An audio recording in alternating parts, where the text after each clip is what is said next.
திடீர்னு அவன்கிட்ட இருந்து நீங்க அதை வாங்க முடியாது. ஆனா அவனை வழிநடத்த வேண்டிய பொறுப்பு உங்ககிட்ட இருக்கு. ஒரு பேரண்ட்ஸ் டீச்சர்ஸ் மீட்டிங் நடந்துச்சான். ஒரே ஒரு பையன் மட்டும் எப்ப பார்த்தாலும் நிறைய புத்தகங்களை வாசிச்சு பள்ளிக்கூடத்துல வந்து சொல்லிக்கிட்டே இருந்தான். அவனை எல்லா பெற்றோர்கள் முன்னாடி ஆசிரியர்கள் பாராட்டினாங்களாம். ஒரு அம்மா போய் கேட்டாங்களா அந்த பையனோட அம்மா கிட்ட, எப்படி உங்க பையன் மட்டும் இவ்வளவு புத்தகங்கள் வாசிக்கிறான்னு கேட்டாங்களாம். அப்ப அந்த பையனோட அம்மா சொன்னாங்களா, ஏன்னா நான் அவ்வளவு புத்தகங்களையும் வாசிச்சிருக்கேன்னு அந்த அம்மா சொன்னாங்க. எப்படி? நான் அவ்வளவு புத்தகங்களையும் வாசிச்சிருக்கேன். பிள்ளைகள் சொல்லுவாங்க, பிள்ளைகள் கெட்ட வார்த்தைகளை பேசுவதில்லை, பிள்ளைகள் கேட்ட வார்த்தைகளை பேசுகிறார்கள் சொல்லுவாங்க. நீங்க என்ன செய்கிறீங்களோ அதைத்தான் உங்க பேசு.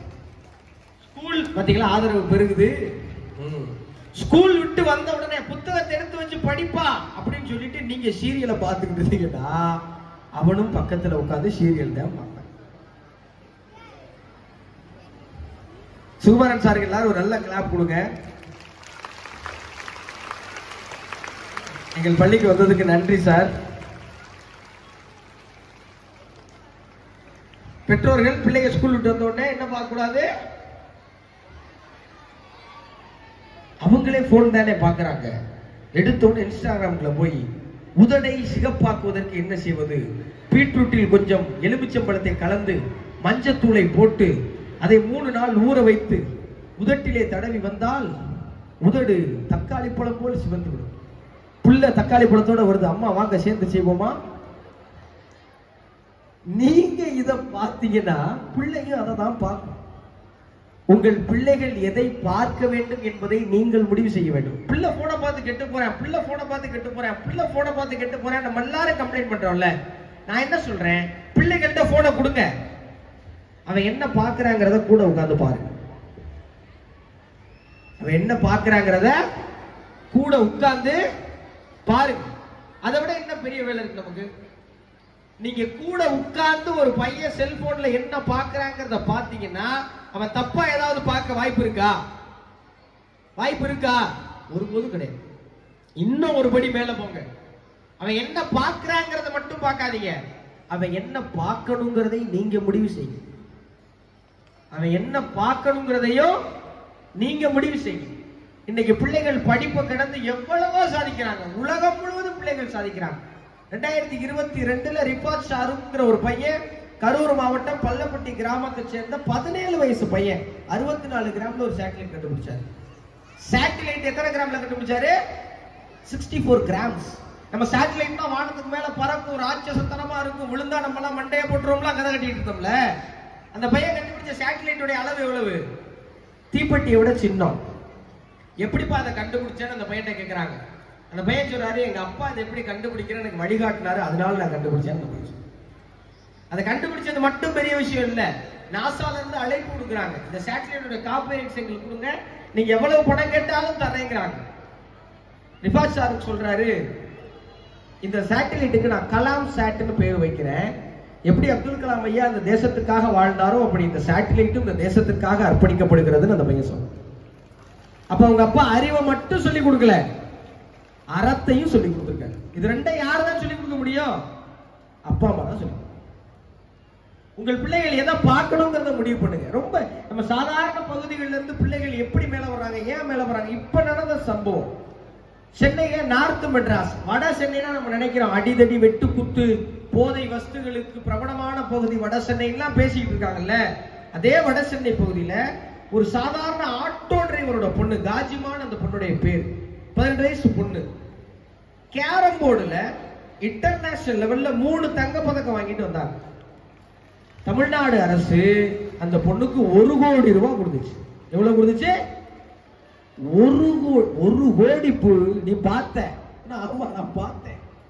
அந்த பொண்ணுக்கு கொடுத்தத செய்தியிலையும் ஊடகத்திலையும் நான் பார்த்தேன்.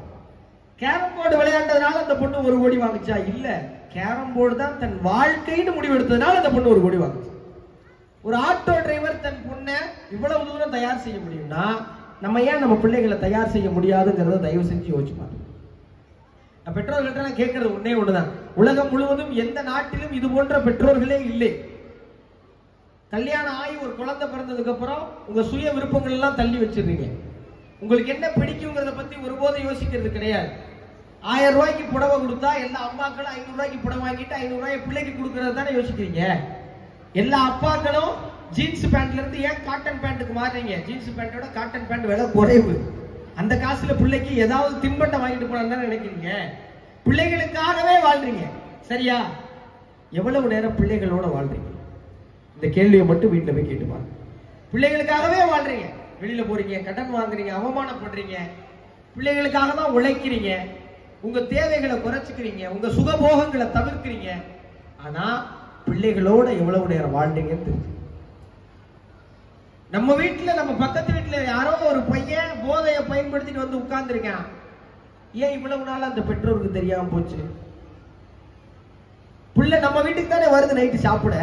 என்னைக்கும் இல்லாம இன்னைக்கு அவன் கண்ணு செவந்திருக்குன்னா அதை ஏன் பெற்றோருக்கு தெரிஞ்சிருச்சுன்னா அதுக்கப்புறம் அவன் செய்வானா? பெற்றோர் கண்டுகிட்டா செய்வானா? பெற்றோர் கேள்வி கேட்டா செய்வானா? என்னைக்கும் இல்லாம பிள்ளை பக்கத்துல உட்காரணும்ல. பிள்ளை பக்கத்துல உட்கார்ந்தா அவன் வாய்க்குள்ள என்ன போயிட்டு வந்திருக்குங்கிற வாடை நமக்கு வராமையா போயிடும். அவன் கண்ணு செவந்திருக்கா செவக்கலையான்னு தெரியாமலா போயிடும். நெஞ்சிலையும் மடியிலையும் நீங்க தானே போட்டு வளர்த்தீங்க. அவனுக்குள்ள ஏதோ ஒரு மாறுதல் வந்திருக்குன்னா பெற்றோருக்கு தெரியுமா தெரியாதா? உங்களுக்கு தெரிஞ்சிருச்சுன்னா அவன் திருத்திடுவான், உங்களுக்கு தெரியலன்னா அவன் திருத்த மாட்டான். உங்க பிள்ளைகள் என்ன பண்ணணும் என்ன பார்க்கணுங்கிறத தயவு செஞ்சு முடிவு பண்ணுங்க. தினந்தோறும் வீட்டுல இரவு உணவை மட்டுமாச்சு சேர்ந்து உட்கார்ந்து சாப்பிடுங்க. இதை நான் ஒரு பெரிய வேண்டுகோளா அந்த இடத்துல வைக்கிறேன். எத்தனை வீட்டுல நைட் எல்லா பிள்ளைகளோட சேர்ந்து உட்கார்ந்து சாப்பிடுங்க? கை தூக்குங்க. நம்ம பிள்ளைகளா இருக்கும் போது எல்லா நாளும் சேர்ந்து தானே சாப்பிட்டோம். இன்னைக்கு அது ஏன் காணாம போச்சு? இன்னைக்கு அது ஏன் இல்லாம போச்சு? தினைக்கு இரவு பிள்ளைகளோட சேர்ந்து உட்கார்ந்து சாப்பிட்டுட்டு அதுக்கப்புறம் அவனை தூங்க வச்சுட்டு அவன் செல்போன்ல என்ன பாக்குறாங்கிறத கூட உட்கார்ந்து பாத்தீங்கன்னா, சத்தியமா சொல்றேன், ஐயோ நம்ம வீட்டுல நம்மளை பாக்குறாங்களேங்கிறதுக்காகவாது இந்த பிள்ளைகள் சாதிப்பாங்க. தம்பி, உங்களுக்கு எல்லாம் ஒரே ஒரு வேண்டுகோள் தான் தங்கம். நீங்க நல்லா படிச்சு இந்த மாவட்டத்துறை கலெக்டரா வர்றதுன்னா வாங்க, இல்ல சுகுமாரன் சார் மாதிரி ஒரு IPS ஆபீசர் ஆகணும்னா வாங்க. இல்லண்ணே எனக்கு அதெல்லாம் தெரியல, எனக்கு கேரம் போர்டு தானே விளையாட தெரியும் அப்படின்னா காஜிமா மாதிரி 1 கோடி ரூபாய் பரிசு வாங்குற ஒரு நல்ல கேரம் போர்டு பிளேயரா வாங்க. இல்ல எனக்கு செஸ் பிடிச்சிருக்கு, செஸ் பிடிச்சிருக்குன்னா யாரு?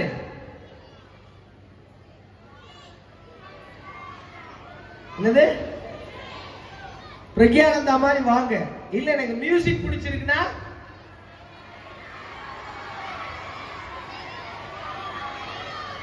கேட்கல யாரு? இஸ்டியாரா? அனிருத்தா? அனிருத்தோட இடத்தை பிடிக்கிறதுக்கு அடுத்து அபியங்கர் வந்துட்டார் தெரியும்ல. என்னமே அது தன்னால. அட்லி சாருடைய 6வது படத்தை ஹாலிவுட்ல போய் எடுக்க போறாங்க. 700 கோடி ரூபாய். 21 வயசு பையன் அபியங்கர் அந்த படத்துக்கு இசையமைக்க போறாரு. எத்தனை வயசு பையன்? 21 வயசு பையன் எப்படி சார் 700 கோடி ரூபாய் படத்துக்கு இசையமைக்க போறாரு? ஏன்னா அவர் சின்ன வயசுல இருந்து AR ரகுமான்கிட்ட ப்ரோக்ராம் கத்துக்கிட்டாரு, இளையராஜா சார் கிட்ட இசை கத்துக்கிட்டாரு. அப்ப இன்னையில இருந்து நீங்க என்ன பண்ண போறீங்கிறத தேட ஆரம்பிங்க. பாட தெரிஞ்சா பாடுங்க, ஆட தெரிஞ்சா ஆடுங்க, ஓட தெரிஞ்சா ஓடுங்க. ஒண்ணே ஒண்ணு, உங்க நேரத்தை நீங்க முடிவு பண்ணுங்க. உங்களுக்கு என்ன வாங்கணுங்கிறத நீங்க முடிவு பண்ணுங்க. ஒவ்வொரு வெள்ளிக்கிழமை நைட்டு ராம்நாத் ரயில்வே ஸ்டேஷன்ல அன்ரிசர்வ் கோச்ல பாத்ரூமுக்கு பக்கத்துல உட்கார்ந்து பயணம் பண்ணிருக்கேன். ஊரா போய் பஸ் ஸ்டாண்ட்ல ரயில்வே ஸ்டேஷன்ல படுத்து கிடந்திருக்கேன். ஒருவேளை சாப்பாடு காசு இல்லாம அழுதுருக்கேன். சென்னையில இருந்து ஒரு முறை ராமநாதபுரத்துக்கு வர்றேன். இங்க முக்காடு போட்டிருக்கிற அம்மாக்களை பார்க்கும்போது அந்த அம்மா எனக்கு ஞாபகம் வர்றாங்க. ஒரு இஸ்லாமிய குடும்பம், 2 கம்பார்ட்மெண்ட்டுக்கு நடுவுல உட்கார்ந்து இருக்காங்க.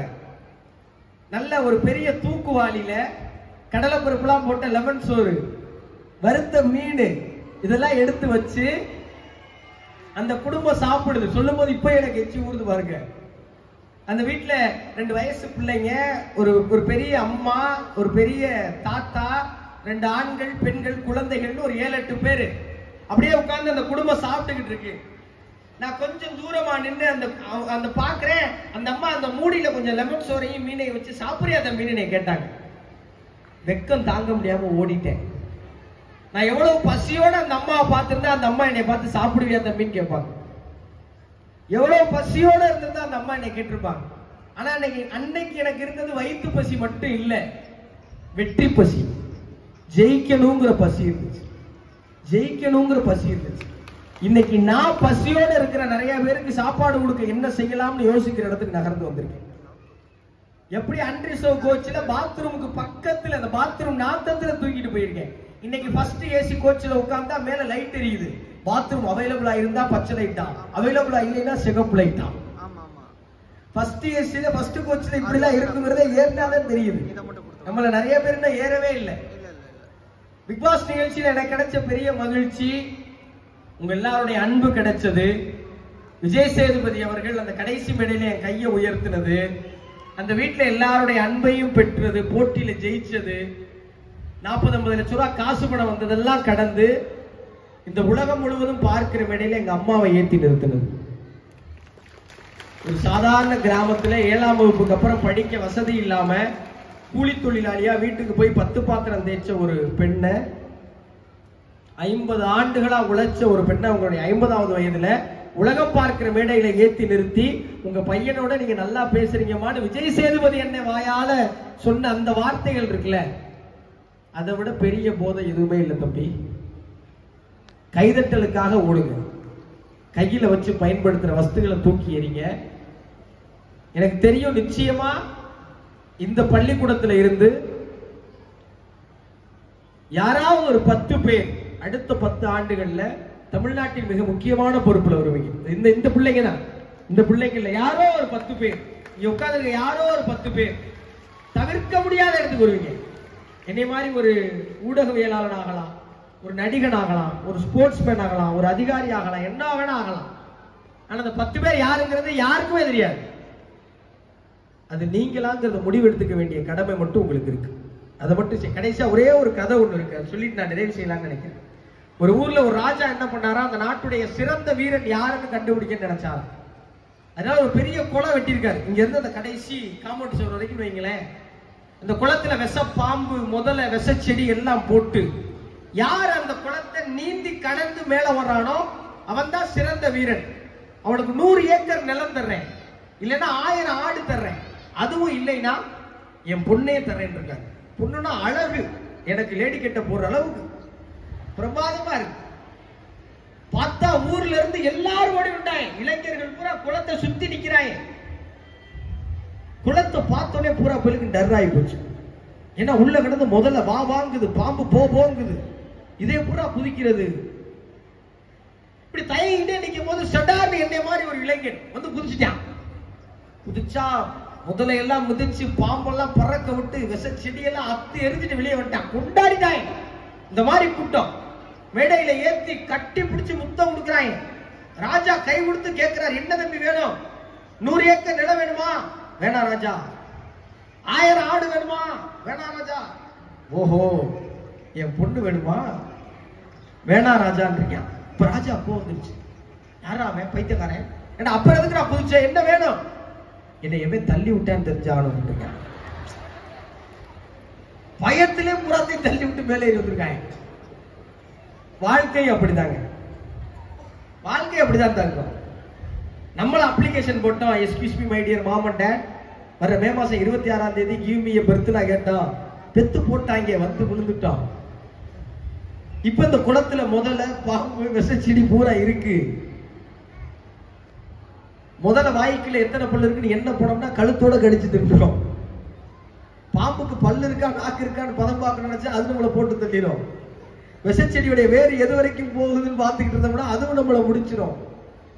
இந்த எல்லா கவனச்சிதறல்களையும் மாட்டிக்கொள்ளாமல், இந்த எல்லா கவனச்சிதறல்களையும் மாட்டிக்கொள்ளாமல் எல்லாத்தையும் அடிச்சு உதறி குளத்தை தாண்டி மேல வந்துட்டீங்கன்னா இந்த உலகம் உங்களை பார்த்து கேட்கும், 100 ஏக்கர் நிலம் வேணுமா?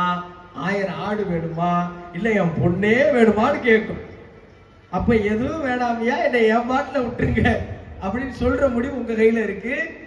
அந்த 10 பேர் யாருங்கிறத இன்னும் 10 வருஷம் கழிச்சு கேட்டு தெரிஞ்சுக்கிறேன். அது வரைக்கும் அத்துணை பேருக்கும் என் அன்பு வாழ்த்துகள். நன்றி.